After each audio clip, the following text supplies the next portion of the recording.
Mire se vini, miq të mi të dashur, në një udhëtim që do t'ju ndryshojë jetën përgjithmonë. Sot do t'ju zbuloj një sekret të lashtë, një teknologji shpirtërore që ka ndihmuar mijëra njerëz të thyejnë zinxhiret e varfërisë dhe të hyjnë në rrjedhën e bollëkut hyjnor. Imagjinoni këtë, ndërsa trupi juaj pushon në errësirën e butë të natës, shpirti juaj ngrihet lart, lidhet me burimin e pafund të energjisë së krijuesit. Dhe aty, në atë hapësirë të shenjtë, ju aktivizoni një fuqi që tërheq pasuri si magnet. Jo me punë të rëndë, jo me buxhete të thata, por me një ritual të thjeshtë që kabalistët e lashtë e quanin porta e fshehur e Malkuthit, mbretëria e pasurisë toksore. Ky ritual me 3 monedha në një jastëk nuk është magji e rastësishme.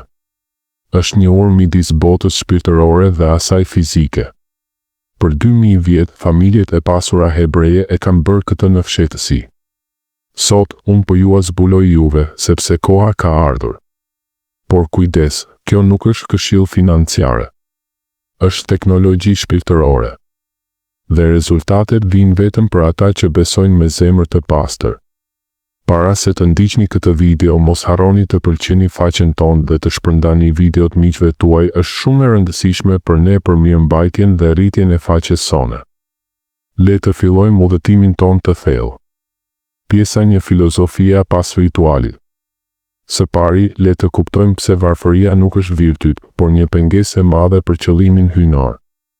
Zoti na ka krijuar për të qenë krijues, për të shfrytëzuar botën me bollë. Kur Abrahami u bë i pasur, ai nuk u fsheh. Ai bleu fusha, ushqeu të uriturit, ndërtoi altare. Pasuria ishte shenja e bekimit të tij. Varfëria, miq, është si një re e zezë që bllokon dritën e Shekina, prania hyjnore. Ajo ju bën të përqendroheni vetëm në mbijetesë, jo në misionin tuaj të madh. Imagjinoni një pemë që nuk merr ujë, ajo thahet.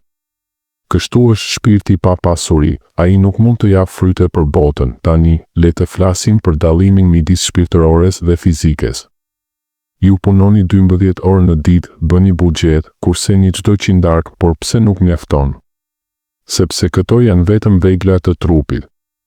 Kabala na mëson se pasuria ka rënje në botën e lartë, në sefirot, pemën e jetës. Malkuth, mbretëria e fundit, është pasuria toksore, por ajo ushqehet nga Jesod, themeli i energjisë.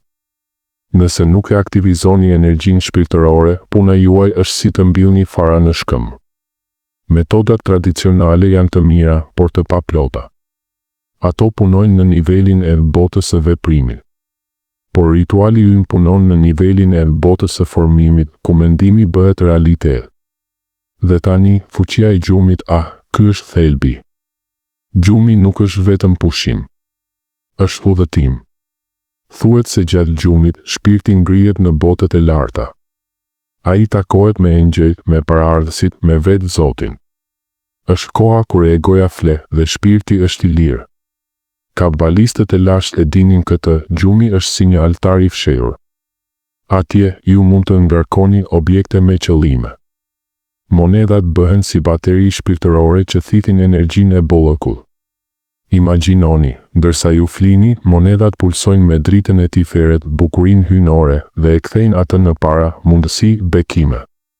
Kam parë njerëz që, pas këtij rituali, zgjohen me ide që u sjellin miliona. Sepse gjumi është porta. Dhe ju, miq, do ta hapni atë portë sonte. Pjesa 2: hapat e ritualit. Tani, le të shkojmë hap pas hapi, sikur unë të jem pranë jush në dhomën tuaj të errët. Hapi 1: monedat, harmonia e 3 fish. Merrni saktësisht 3 moneda të pastra, të njëjtës vlerë. Jo 4, jo 2, por 3. Pse? Sepse 3 është numri i patriarkëve, Abrahami, Isaaku, Jakobi. Ata janë 3 shtyllat e krijimit. Abrahami është dashuria, Isaaku është frika e shenjtë, Jakobi është harmonia. Kur i vendosni bashk, krijoni një trekëndësh energjetik që balancon botën tuaj financiare. Monedat duhet të jenë të pastra, lajini me ujë të kripur në hënë të plot, nëse mundeni.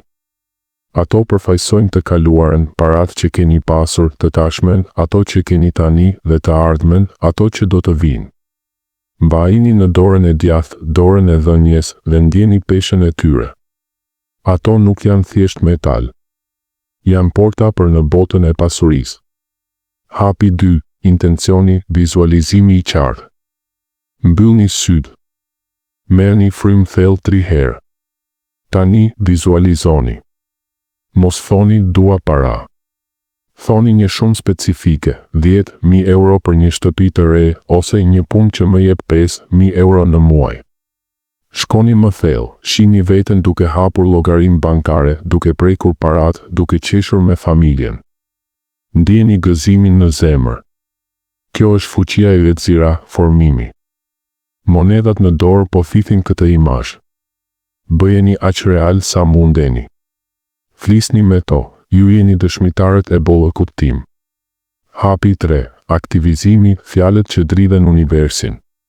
Tani, thoni me zë të ullët ose në heshtje këto fjalë të fuqishme, të frymëzuara nga Kabala: O Zoti i universit, krijuesi bollëkut, unë jam i hapur si deti i kuq para Mojsiu.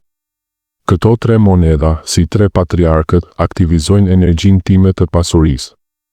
Unë pranoj bekime të pafundme. Parat rrjedhin tek unë lehtë, natyrshëm, pa përpjekje. Amen, Selah. Përsëriteni 3 herë. Ndjeni dridhjen në trup. Kjo është deklarata që hap portat. Hapi 4. Vendosja, trekëndëshi i energjisë. Vendosini monedat në njastëk në formë trekëndëshi, një monedhë sipër, 2 poshtë. Sikur të jetë një piramidë e vogël që drejton energjinë lart. Kjo formë është si Yod He Vav He, emri i shenjtë i Zotit. Ajo krijon një fushë magnetike rreth kokës suaj. Flini pa menduar. Lëreni shpirtin të punojë. Hapi 5. Mëngjesi, mirënjohja dhe ruajtja. Kur zgjoheni, para se të ngriheni, thoni: Faleminderit, Zot, për bollëkun që po vjen. Merrni monedat, puthini dhe vendosini në një vend të veçantë, në portofol, në një kuti druri, kur mos i shpenzoni. Ato janë tani çmire, talismane të bekura. Çdo ditë, prekini ato dhe ndjeni fuqinë. Pikë 3. Rregullat dhe paralajmërime. Ky ritual nuk është lojë. Duhet bërë për 30 net rresht. Pse 30? Sepse 30 është numri i ditëve të muajit hënor, cikli i lindjes së re. Është si një shtatzani shpirtërore, pas 30 ditësh lind pasuria. Nëse e ndërprisni, energjia bllokohet si një lum i ndalur. Mbajini sekret. Fuqia humbet nëse e tregoni. Është si mana në shkretëtir, nëse e ekspozon, zhduket. Kabalistët e lashtë e dinin, heshtja është fuqia më e madhe. Etika është e shenjtë. Mos e përdorni për të dëmtuar të tjerët. Nëse dëshironi pasurinë e dikujt tjetër, ajo kthehet kundër jush si një bumerang karmik. Përdoreni vetëm për të mirën tuaj dhe të botës. Dhe besimi rezultatet vijnë shpejt. Brenda 24-48 orësh do të shihni shenja, një telefonat e papritur, një rritje page, para të gjetura në rrugë. Por mos u friksoni. Besoni si Jakobi që pa shkallët në ëndër. Përfundimi. Miq, sonte është nata juaj. Bëjeni ritualin. Dhe nëse ndjeni ndryshimin, ktheuni këtu, tregoni në komente, pa detaje, vetëm ndodhi. Mos harroni. Ky është besim ezoterik. Nuk është këshill financiare profesionale. Por për ata që besojnë dera është e hapur. Paqe mbi ju. Ju përshëndes.